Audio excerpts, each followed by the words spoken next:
Deutschland und Großbritannien und John Healey und ich konnten bei der letzten UDCG wichtige Zusagen für die weitere militärische Unterstützung der Ukraine erreichen. Und das wollen wir heute fortsetzen, zusammen mit Rustem Umerov. Mehr dazu dann später in der Pressekonferenz. Zur aktuellen Bedrohungslage. Es ist offensichtlich jeden Tag, Russland greift die Ukraine weiterhin massiv aus der Luft an. Die Zahl der Drohnenangriffe und der Angriffe mit Marschflugkörpern ist immens.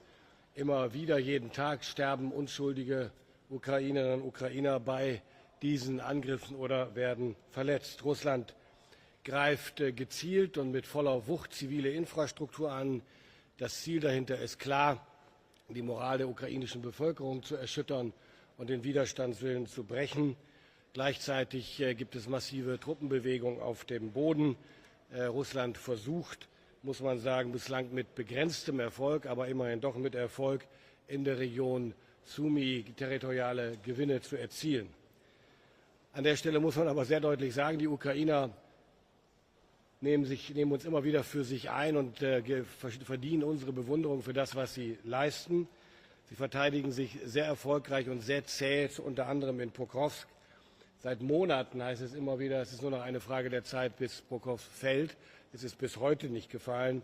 Die Streitkräfte der Ukraine halten den unerbittlichen Angriffen weiter stand. Jede Nacht werden Dutzende von Raketen und Hunderte von Drohnen durch die ukrainische Luftverteidigung zerstört und abgefangen, selbst dann, wenn die Zahlen dieser Marschflugkörper und Drohnen dramatisch hochgegangen sind. Am Sonntag, und das wissen Sie alle, ist zudem ein wirklich spektakulärer Schlag mit Drohnen gelungen, weit im russischen Hinterland, unter anderem gegen russische Langstreckenbomber in Sibirien. Das ist eine beachtliche Leistung, die man gar nicht hoch genug einschätzen kann. Tausende Kilometer von der ukrainischen Grenze, von der Front entfernt. Dann der Angriff auf die Brücke von Kertsch. Also eines zeigt das, oder zwei Dinge zeigt das sehr eindrucksvoll. Erstens, die Ukraine gibt nicht auf. Im Gegenteil, sie ist kreativ, sie ist motiviert nach wie vor und sie verteidigt sich, wo immer sie kann, sehr erfolgreich. Und die zweite Botschaft ist aber auch klar. Es zeigt nämlich Putin und der russischen Bevölkerung, dass die russische Führung ihre strategischen Ziele, ihre militärischen Ziele in der Ukraine bisher nicht erreichen konnte und auf Sicht auch nicht scheint erreichen zu können. Umso wichtiger ist, dass Deutschland die Ukraine genauso wie die anderen europäischen Partner in ihrem Abwehrkampf weiter unterstützt. Beim Besuch von Rustem Umerov letzte Woche in Berlin haben wir vereinbart, dass Deutschland die Produktion von weitreichenden Waffen in der Ukraine finanzieren wird. Damit setzen wir unseren Plan um, und der ist wichtiger denn je, künftig verstärkt direkt in die ukrainische Rüstungsindustrie zu investieren. Vor Ort geht das alles noch schneller und die Kapazitäten sind auch noch da. Der Vorteil: Noch in diesem Jahr kann eine erhebliche Anzahl von weitreichenden Waffen produziert werden. Die ersten Systeme können schon in wenigen Wochen in den ukrainischen Streitkräften zum Einsatz kommen. Außerdem haben wir verabredet, die Lieferung von Luftverteidigungssystemen, Waffen und Munition fortzusetzen, und wir finanzieren, und auch das wird immer wichtiger in der jetzigen Phase des Krieges, Instandsetzungseinrichtungen in der Ukraine sowie einen Großteil der Satellitenkommunikation. Meine Damen und Herren, Sie wissen, einer unserer Schwerpunkte von Anfang an war die Stärkung und die Aufrechterhaltung der ukrainischen Fähigkeiten zur Luftverteidigung. Daher werden wir die Initiative Immediate Action on Air Defense erneut auflegen. Sie war finanziell ein beachtlicher Erfolg. Im vergangenen Jahr konnten wir rund 1 Milliarde Euro von Partnern einwerben. Daran wollen wir anknüpfen und die Initiative fortführen als Enduring Action on Air Defense mit hoffentlich gleichem oder größerem Erfolg. Außerdem, und das wird dann morgen der Fall sein und heute, darüber hinaus vergrößert sich die Gruppe der Unterstützer, die beim Aufbau der ukrainischen Fähigkeiten zum elektromagnetischen Kampf mithelfen wollen. Belgien, Estland, Italien, Schweden und die Türkei wollen sich unserer Capability Coalition anschließen. Gemeinsam wollen wir in dieser dafür sorgen, dass die ukrainischen Fähigkeiten im elektromagnetischen Kampf weiter gestärkt werden. Dazu zählt, Sie wissen, dass die Sicherstellung der eigenen Kommunikation, die Aufklärung und Störung der gegnerischen Kommunikation und vor allen Dingen natürlich, und das mit zunehmender Bedeutung, die Drohnenabwehr. Soweit von mir. Fest steht, die Ukraine kann sich auf Deutschland auch weiter verlassen. Herr Minister, welches Signal geht von dem heutigen Treffen aus, wenn die USA nicht mal mehr auf Ministerebene vertreten? Also erstens war der amerikanische Kollege, glaube ich, einmal persönlich da. Die Vereinigten Staaten von Amerika haben sehr früh angekündigt, das Format in der Form mit ihrem Vorsitz nicht fortführen zu wollen. Das haben wir zu akzeptieren und Großbritannien und Deutschland sind hier in den Lead gegangen und haben die Führung übernommen. Wir werden heute einen neuen Ansatz vorstellen. Darüber wird dann in der Pressekonferenz zu berichten sein. Wir wollen das ein bisschen anders strukturieren, etwas besser strukturieren. Das ist eine Entscheidung der Amerikaner, die ich nicht zu bewerten habe. Entscheidend ist, dass wir im Gespräch bleiben und das tun wir. Morgen wird Bill Texet dabei sein.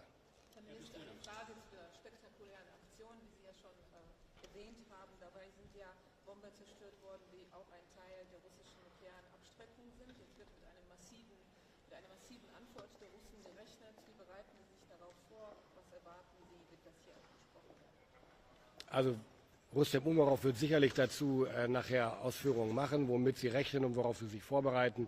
Aber auch das wird er mit der gebotenen Zurückhaltung auch in diesem Kreis tun. Womit zu rechnen ist oder womit gerechnet werden kann und wozu die russischen Streitkräfte tatsächlich in der Lage und wozu Putin willens ist, das können wir nur spekulieren am Ende. Ich glaube, dass die Ukrainer gut vorbereitet sind, auch mit der Unterstützung, die sie von uns weiter kriegen. Herr Minister, Präsident Zelenskyy bittet seit Monaten vor allem auch um zusätzliche Patriots. Glauben Sie, dass Sie mit Ihrer neuen Initiative ihm jetzt auch irgendwie mehr Patriots besorgen können? Also wir strengen uns seit Monaten intensiv dafür an. Deutschland hat 1/4 seiner eigenen Patriot-Systeme abgegeben. Wir, das habe ich auch dem Kollegen letzte Woche sehr deutlich gesagt, wir sind nicht in der Lage, weitere Systeme abzugeben. Aber wir werben dafür in den Vereinigten Staaten von Amerika, aber auch bei anderen Alliierten, dass sie Patriots oder ähnliche Systeme zur Verfügung stellen. Und wir haben auch angeboten, jeweils im Einzelfall zu prüfen, ob wir bereit sind, ein System, das zur Verfügung gestellt wird, zu bezahlen. Einfach weil wir sagen, es geht jetzt um Geschwindigkeit und auf Nachlieferung von Bestellungen des Herstellers können wir nicht warten. Das dauert einfach immer noch zu lang.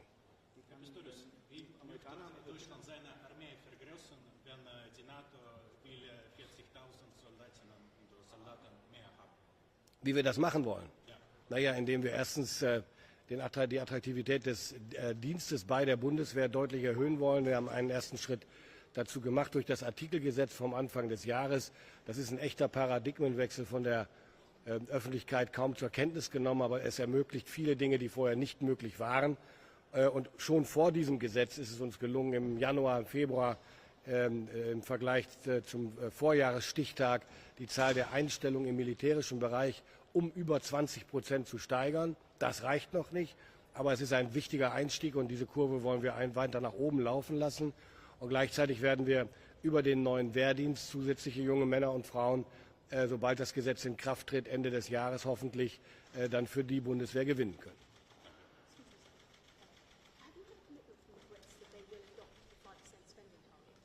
We will discuss that later when I meet John Healey. Die Amerikaner scheinen ja nicht mehr bereit, ihre finanzielle Unterstützung für die Ukraine fortzusetzen. Wer kann denn in der Allianz und wie diese Lücke schließen? Also Ihre Hypothese besagt ja, dass es so scheint, als ob. Und ich sage, bislang gibt es keine Anzeichen, dass das endgültig ist. Es kann passieren, ja, aber die Europäer sind bereit und Deutschland ist bereit, hier in die Verantwortung zu gehen. Was wir kompensieren können, wird sich zeigen.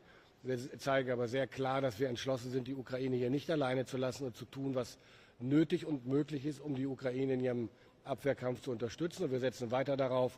Der Bundeskanzler wird ja heute nach Washington reisen, dass in seinen Gesprächen dort Bewegung erreicht werden kann. Okay, vielen Dank.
Zelenskyy, so I'm Lithuanian Defense Minister, and a couple of short messages.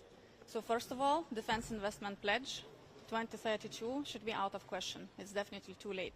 If we are able to do simple maths and we talk about Russia's ability to be ready, well, possibly to test NATO in just a few years, possibly 27, 28, 29, so 2032 is, well, most likely after the war. So we cannot talk about that. Now, talking about Ukraine, you recognize true friends not during a party, but when you do have difficult times. So therefore, our continuation of support for Ukraine and increasing it is of utmost importance. If we fail with support to Ukraine, then Russia and China's coordinated action globally will actually sow such level of chaos and discord that we won't be able to restore our world order ever. Thank you. One question, what does it mean that the US today is not represented at ministerial level? What kind of signal does it give for this? Well, in Shangri-La, I've heard from Defense Secretary Hexet that he is going to be in Europe, both here in Brussels and in Hague, so I don't know anything about that. Obviously, we in Lithuania have 4% for defense this year, and we are going to have about 5.5% for defense for the next 5 years, since 2026, because we understand that basically Russia do not care, they are not interested in our declarations and papers. Hard military power, and that means money. How are you convincing allies that our pushing for 2032 will be ready to... Well, we will have a discussion today and tomorrow. What's your target date? Sorry? What's your target date? Well, I'd say that 2030 is the latest, but I am not happy with 2030 either. I mean, we are strongest alliance, not only militarily, but also economically. When we talk about extensions and procrastinations for states that have GDP, well, much bigger than that of Russia, then it's not serious. I mean, is it really that difficult to understand that it doesn't really matter how much you invest if it is too late? For, I don't know, a cancer patient, it's not really important if he will get treatment in 2 years or in 3 years if he's going to be dead. He has to get that treatment right now. So I think that should be clear. What was your reaction when you saw the Ukraine attack on the Russian air bases? Well, it was my birthday actually on the 1st of June, so it was a very good news. Have you had a commitment from the UK to commit to 5% defence spending? Have you had that commitment? We will have discussions, as I said, today and tomorrow, and I think that what is very important for us is to understand that NATO capability targets, they are worth nothing if they are just a piece of paper. And if also they are implemented in, 10 years, then also they are worth nothing. Okay, thank you guys.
Yeah, achievement.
Ja, precies, ja, ja, ja.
Goedemiddag, minister.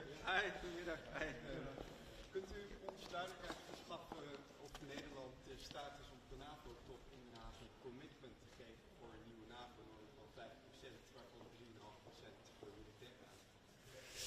Yes, so maybe let me start in English, and then I will come to some Dutch questions.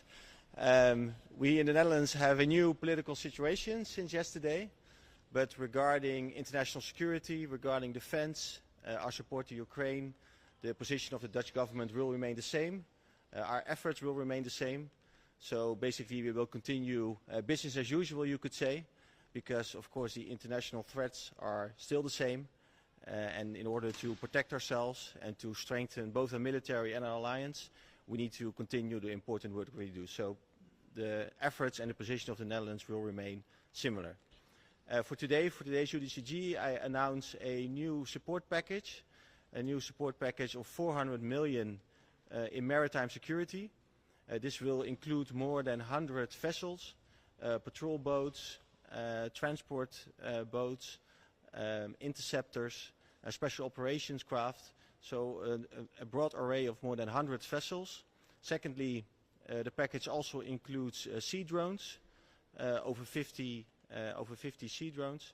And third, it will also include weapon systems, sensors, reserve parts, training, so a full package to strengthen the maritime security of Ukraine. This is very important because we do see that the Russian threats in both the Black Sea but also around Kherson and in the Dnieper River are increasing. So this is very important for Ukraine to protect itself against that.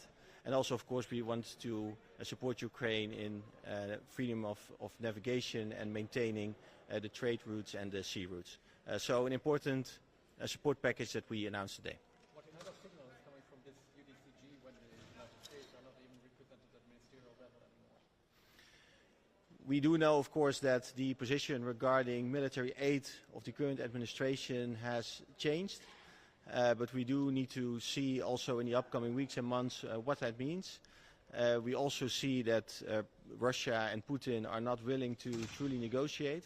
And I think the United States is also starting to realize that, so we should do two things. One is to increase pressure on Russia, and on the other hand, keep supporting Ukraine. And the fact that they are still participating with their ambassador, I think that's very important because we also see that other countries are doing that as well. So I don't see that as a sign of detachment, so to say. But of course, we need to keep working together with the United States to maintain our support.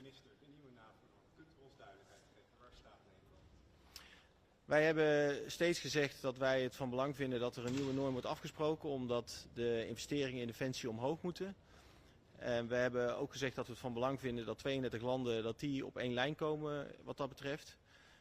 Dus wij zullen morgen ook dat ook als standpunt duidelijk maken als we het daar binnen de NAVO over hebben. Maar als er straks een concreet voorstel voor ligt waar van Nederland ook gevraagd wordt om daar ja of nee tegen te zeggen, dan bepalen wij het standpunt in het kabinet en dan zullen we daar ook over communiceren. Ja, wat belangrijk natuurlijk is vanwege de demissionaire status is dat u daar ook voldoende steun voor krijgt om dat commitment af te geven in de Tweede Kamer. Heeft u er vertrouwen in dat er voldoende politieke steun is voor verhogende defensieuitgaven? Ik heb daar alle vertrouwen in, want in de afgelopen debatten heeft steeds een ruime meerderheid in de Kamer gezegd dat die defensieuitgaven omhoog moeten en dat dat ook betekent dat de NAVO met 32 landen daar een nieuwe norm in moet zetten. Dus ik verwacht dat als het gaat om het zetten van die nieuwe norm dat daar brede steun voor is. De vervolgvraag die ook na de top zal komen over hoe dat dan moet worden gefinancierd. Dat is een bredere vraag die ook meer tijd zal nemen en waar nog langer over gesproken zal worden. Maar het op zichzelf instemmen met een hogere norm, daar verwacht ik brede politieke steun voor.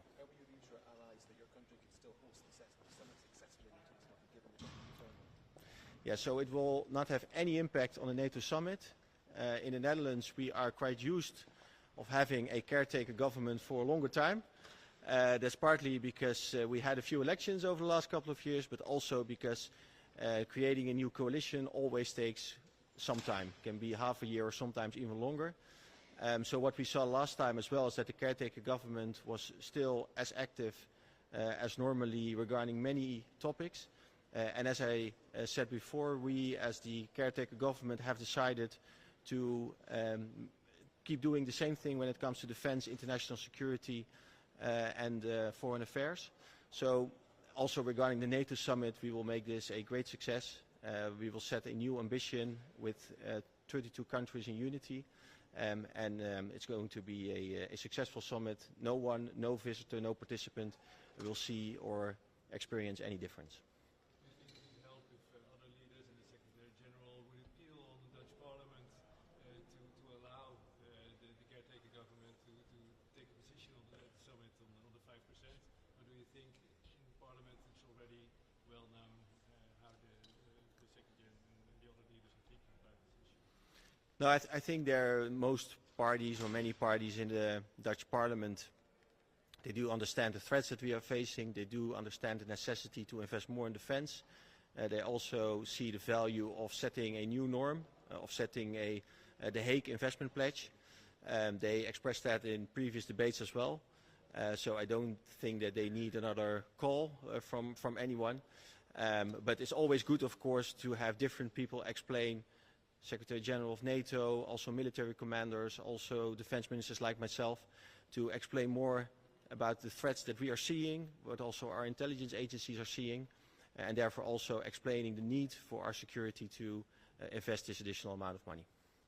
What do you make of this Ukrainian Operation Spiderweb, and what does it mean for the security of Dutch air bases like Leeuwarden? I think it has shown us once more how Ukraine is able to exceed any expectations, how Ukraine is able to use its creativity to surprise us.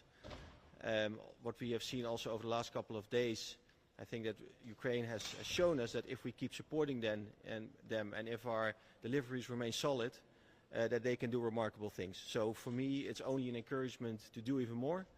Of course, we should never underestimate the enemy. We should never underestimate Russia.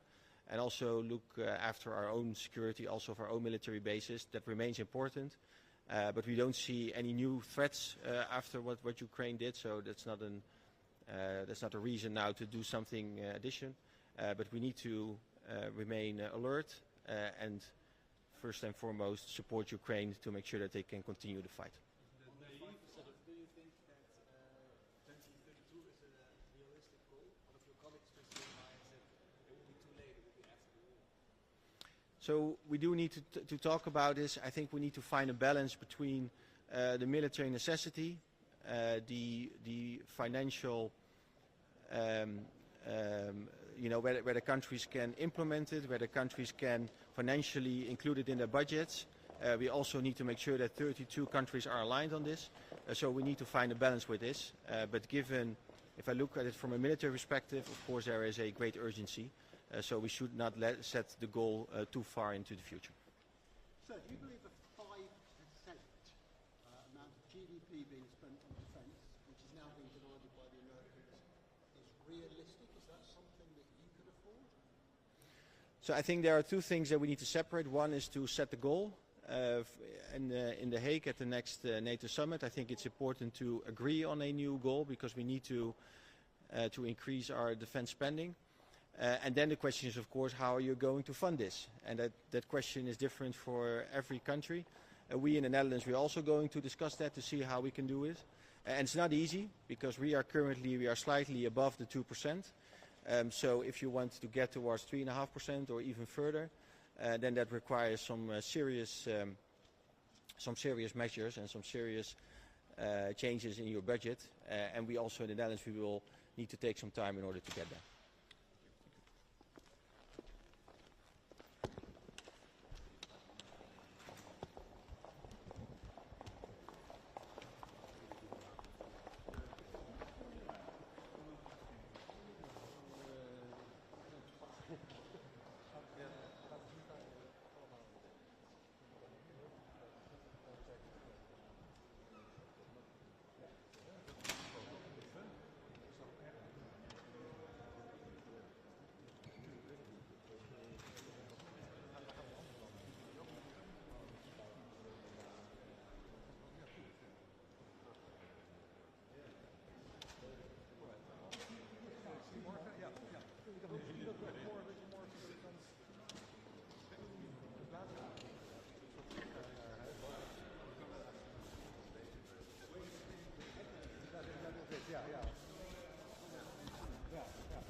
Ladies and gentlemen, welcome once again. Please be seated.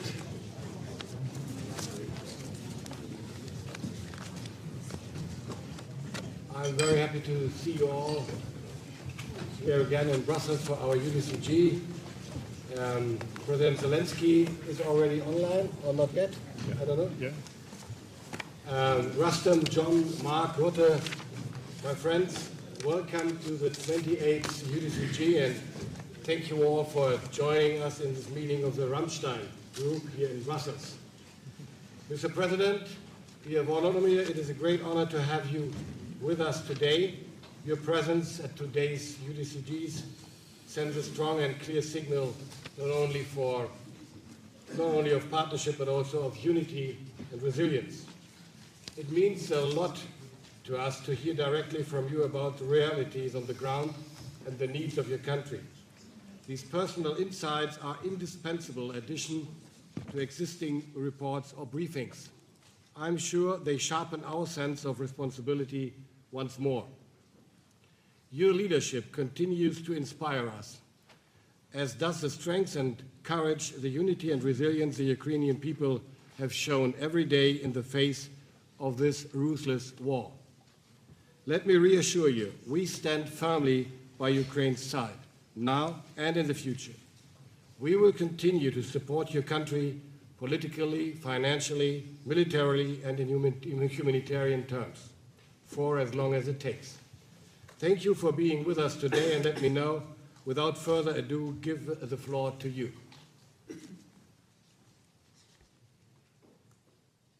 Thanks so much.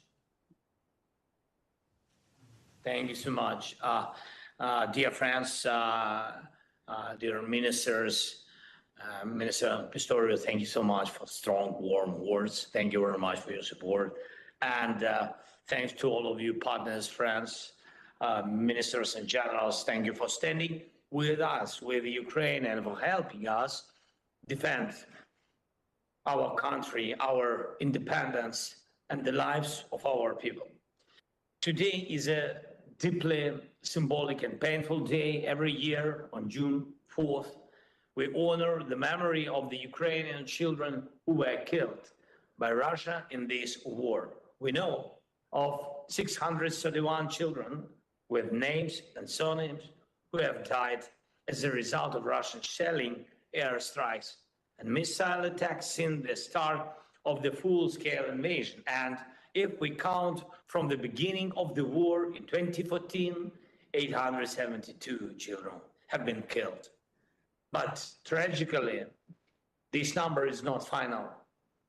And you've seen satellite images of the occupied parts of Ukraine, images showing mass graves in areas now controlled by Russian forces near Mariupol and other cities in the east and south of our country. In these mass graves lie tens of thousands of people, at least tens of thousands.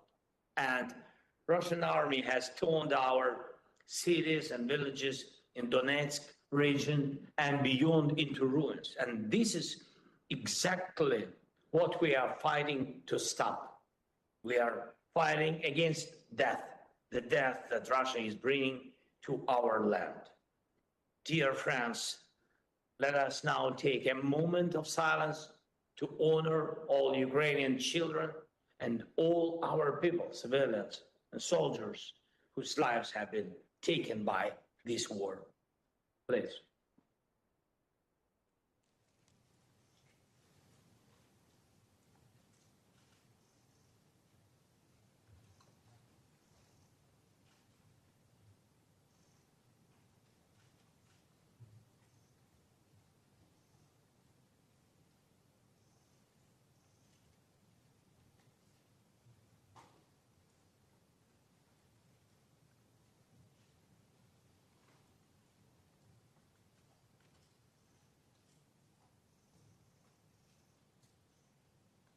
Thank you very much. Thank you so much. And we have no doubt that we can push Russia toward peace. But for that, we must continue to pressure Moscow with all available tools and step by step make its aggression meaningless. First, air defense. The stronger our air defense is, the less value Putin sees in attacking our cities and villages. So please, let's continue strengthening our air shield. I thank every leader, every country, and each of you who is already helping. But you also know we need faster deliveries of air defense missiles and systems. Our team has provided clear data on the number of systems we need, especially Patriot systems. And these are the most effective way to force Russia to stop its missile strikes and terror. And we have also started discussions with some of your countries about localizing the production of air defense systems such as NASAMS, IRIS-T, SAMT, and others in Ukraine. Let's make it happen. These systems will strengthen our shared security because what we build here will protect us all. Second, investment. We already have strong partnership for producing weapons in Ukraine, and several joint projects are already up and running, and we need to scale this up by at least 50%. Ukrainian industry still has significant untapped capacity. It just needs financing. Our team can provide you with detailed calculations. And our soldiers, especially those on the front line and involved in operations like Spiderweb, are proving that our drones truly save lives and deliver real results. We only have 17 billion available for weapons procurement from our own national budget for our 35 billion industry. The funding gap is 18 billion.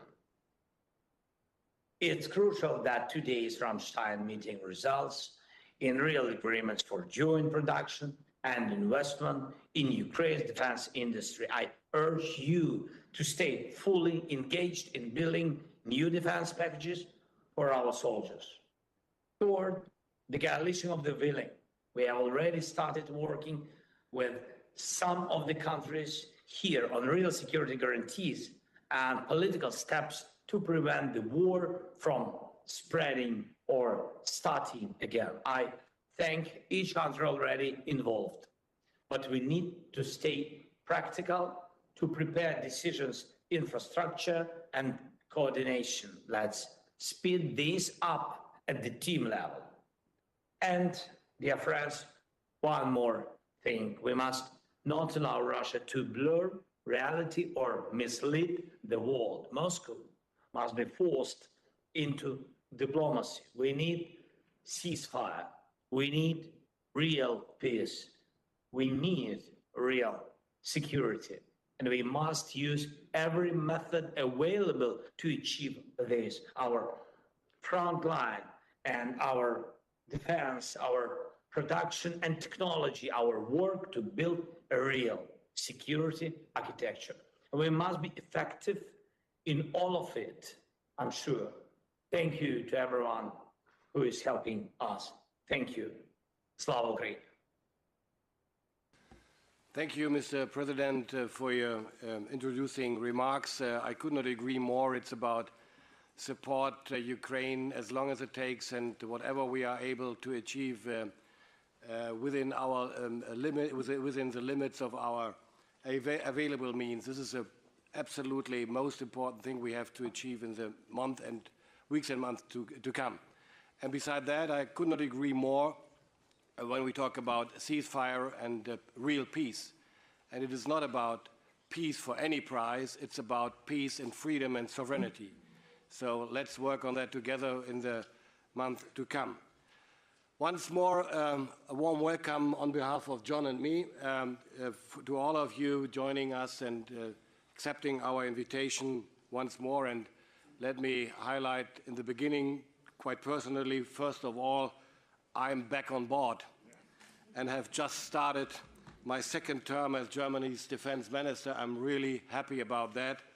While this is formally a new chapter for us in Germany, the truth is the work never paused.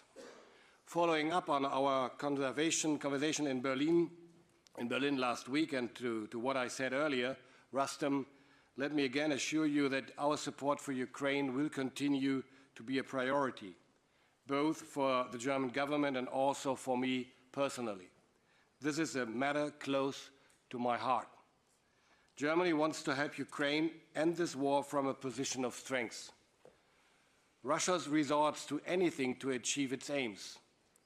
Russian troops are trying with all their might to make further territorial gains in the Donbas.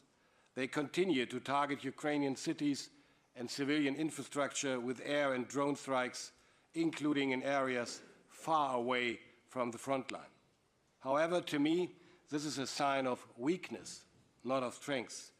Russia's air raids of the past weeks, its attacks with drones, cruise missiles and glide bombs against cities and civilian infrastructure.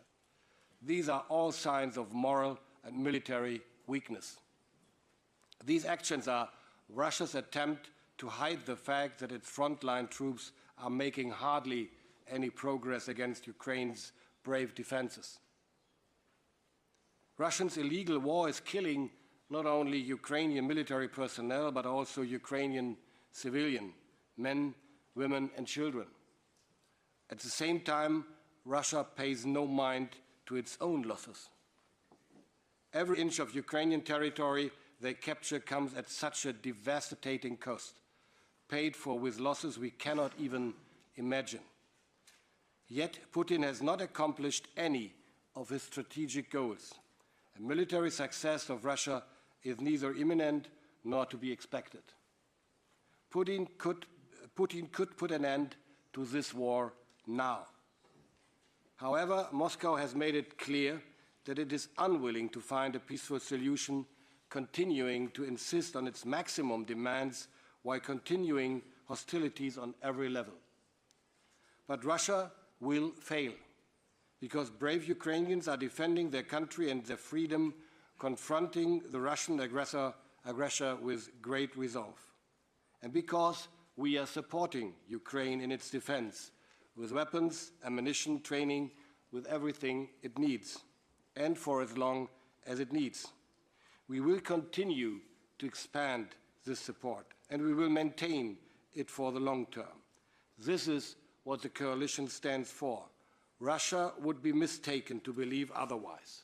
Thank you very much. Christian. I will now ask Secretary Healy to provide his opening remarks. Secretary, please. Thank you, Boris, and good afternoon, everyone. Thank you, President Zelenskyy, for your words, for your continued inspiration and your continued leadership of your nation.